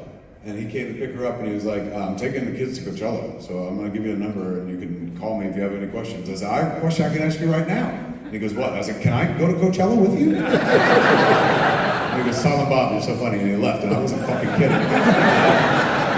So I had his number on me forever and shit, and I was like, you know, fucking just, what's the worst he could say? No? Like, fucking just write him and shit. So I'd written a blog post about what Tusk was gonna be, where I'd gotten the idea and shit like that. And so I texted Depp, and I was like, hey, man, it's me, Kevin Smith, Harley's dad, because that's who I am in that world and shit. And I was like, I never thought I'd do this, but, you know, I got a movie that I think you'd be perfect for, you know, and I hit send and shit, and didn't think I'd hear from him for like a week, if that. Instead, 3 fucking dots come up, and I'm like, oh my God, like fucking somebody's reading this. I don't know if it's him or not. And then a fucking message came through and said, Kevin? Question mark. And I said, yeah, man, it's me. I said, listen, here's a link to this blog that I wrote about this movie that I want to make. It's called Tusk. Read this piece. If you think it sounds interesting, hit me back and I can send you a script. If not, no worries, it's kind of crazy and shit. And so I sent him the link and waited and waited and waited for him to respond and shit. And after about an hour, he didn't respond, and I was like, well, clearly I've crossed a line. What the fuck was I thinking? This is so stupid and shit. And I'm looking at my phone, and the 3 dots come up. The thinking dots and shit, and something's being written. And the fucking message came through. And he's so like flowery in his language. I don't know if you saw the court case, but he's very, he talks very big. He's like Lord Byron and shit. So he wrote, I'll never forget, he sent me a text, and this was the response. He had read the blog, and he said, fascinating. This smells like something I would care to swim around in. Color me intrigued. Like, even his texts have scarves all over them and shit. So I sent him the fucking script, man, and he was just way into it. And he was like, oh my God, let's do it. And, he was like, would you mind if I do Columbo? And I was like, oh, that's what he's doing in the movie. He's doing a variation of French-Canadian Columbo and shit. But I was like, dude, you can do whatever the fucking you want, man. I can't believe you're even here. What a fucking, this is like, is candid camera around? Like, am I being pumped and shit? He brought his makeup guy, the guy who does all his fucking makeup work and shit, his prosthetics. He asked me, he's like, can I bring my makeup guy? I was like, yeah, absolutely. And so I got to set the day he was gonna shoot. We had him for 2 days. And one of the PAs was like, Mr. Depp would like to see you in his trailer. And I was like, Johnny brought his dad? And they're like, no, Johnny Depp wants to see you in his trailer. I was like, oh fuck. And so I went to the trailer and shit, and I knocked on the door. He's like, come in! And I came in, and he was at the makeup mirror, and Joel, his makeup guy's behind him, and he turns around, and he's wearing the nose that he wears in Tusk, which like fucking is very long, proboscis. And he was like, what do you think? And I was like, holy shit, man, like you weren't kidding, like that's actual makeup, man, that's prosthetics, look at you. And he's going like this, he goes, no, what do you think? Doesn't it look like a dick? And I looked at the nose, I was like, I guess it kind of does, man. I guess like it's got a fat head, and like, and then Johnny goes, do you notice we painted a vein right here? I was like, oh, that's fucking nuts, man, that's funny. And he goes, well, me and Joel, we were just talking about adding something. And I was like, what? He's like, well, like I was thinking right at the tip of my nose, I'm gonna add a little cut. And I was like, to look like a dick hole? And he goes, would you mind? And I said, if you ever wanted to wear a dick on your face in the movie, Tusk is the fucking movie to do it. So he was fun, he's a wonderful fucking collaborator, and honestly, like my kid and his kid are in the movie because of him. Like, we were supposed to be shooting a single convenience store clerk, a guy, that's what it was written for. And Harley was there when I was talking to Johnny and stuff, and I was like, it would have been nice if I cast my kid as the fucking clerk, because let's be honest, she's never gonna get a real job. Let's see what that would have looked like, And he was like, that's so clever, you should do that. You should put your kid in the movie, that's really fun. I was like, all right, I will. Johnny Depp thinks it's a good idea. So that night I was talking to the kid, and she was talking to Lily Rose, and she was like, Lily Rose is gonna come watch tomorrow when we shoot. She wants to see me act with her dad. And I was like, well, if she's coming, man, you can act, you can watch people act, or you can act yourself. One is more fun. Ask her if she wants to be in it. I'll make it 2 clerks behind the counter. You can be one, she can be the other. And she went and asked Lily Rose, and Lily Rose was like, I would love to fucking do that. And so, I was like, well, I will ask her parents, of course. So Vanessa is her mom. I wrote to Vanessa, and I was like, can we put Lily Rose in the movie as a clerk behind the counter and stuff? And she was like, it sounds fun. It's up to Johnny, like, ask Johnny. So I wrote to Johnny, I was like, hey man, I'm sitting here thinking like, my kid is gonna play the clerk and your kid's coming to watch my kid tomorrow. Fuck it, like, let's put her in the movie as well. And then I never got a fucking response. And so I got to set the next day, and they were like, Johnny Depp wants to see you in his trailer. And I thought he was gonna be like, why would you want to put my kid in the movie? What's wrong with you, or something like that. So I got to the trailer, and I was like, hey man, what's up? And he was like, I got your email. And I was like, oh, you know what? I wrote that late at night when I was stoned. Like, that's a dumb idea, don't even worry about it. He goes, no, is it still possible? Because I think it would be a hoot to act with my kid. Can we still do this? And I was like, we could do anything we want, man. We're in the movie business, So we pulled Lily Rose out of school and fucking brought her to set, and fucking the two acted opposite one another, and her acting with her dad was just like wonderful. The whole thing was fucking just sweet as hell and stuff. And should have left it right there. Should have been like, that was so satisfying. But instead I was like, let's do a whole movie about this. And that was Yoga Hosers. And I love Yoga Hosers, but I'll tll you a quick story which will tell you how I feel about Yoga Hosers. when I was having a heart attack, almost 5 years ago. Doctor told me, he's like, hey man, like you're having a widowmaker. 80% of the cases where the patient has what you have, patient always dies. But you're gonna be in the 20% because I'm good at my job and shit. So as he was working on me, I was sitting there fucking forcing the movie of my life, the end of life movie, to begin. I wanted to reflect because I was like, this may be the last ceiling I see before I ever fucking leave this world. So I'm gonna start the movie. I started the movie and I loved it. Like I had no complaints about my fucking life, man. I thought about my parents, what a great job they did, not knowing anything and shit. Thought about my brother and sister, how close we are. Thought about all my friends who supported me, my wife, my child. Like it was quite a journey. I had a career that nobody's ever gonna bother to try to replicate and shit, so it'll all be mine and stuff. I felt pretty decent about shit. I've been terrified of death my whole fucking life. Death is repugnant when you're a creative. This is really, like most people are afraid of death. Most people don't like death. But when you're a creative, when you're an artist for a living, death is fucking repugnant because you're like, what? One day someone will stop me from saying my shit? Fuck death. So I always hated death till that fucking night. I got to a place where I realized what death was, or at least I put it through a filter that made it work for me. And it could have been the fact that I was hopped up on fentanyl that I came to this conclusion. But the conclusion I came to is like death was like graduation from high school. I loved high school. But it was time to go when it was time to go. They don't let you stay past 4 years unless they keep you back. And as much as it was a good time, there was another adventure waiting. My whole life was about to begin. So I was like, you know what, man, maybe I'm going about this the wrong way. This is fucking natural.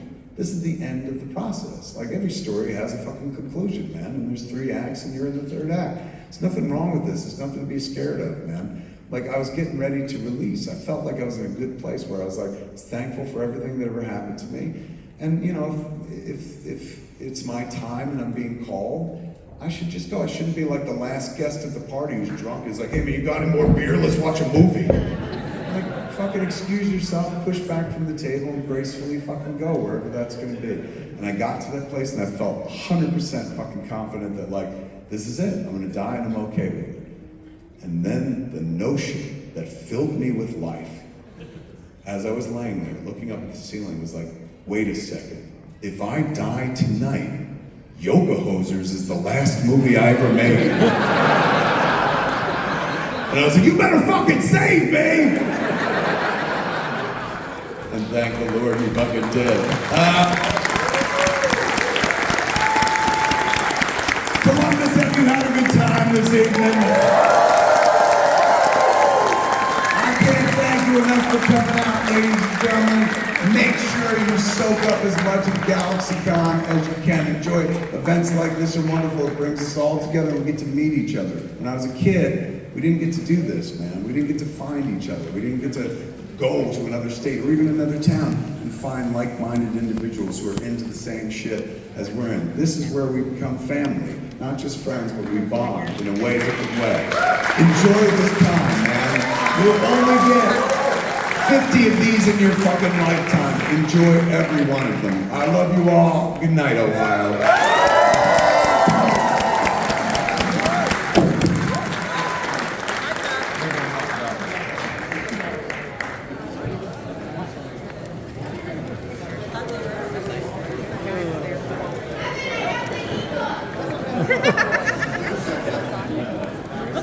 I was like, I'm gonna go right there and try it.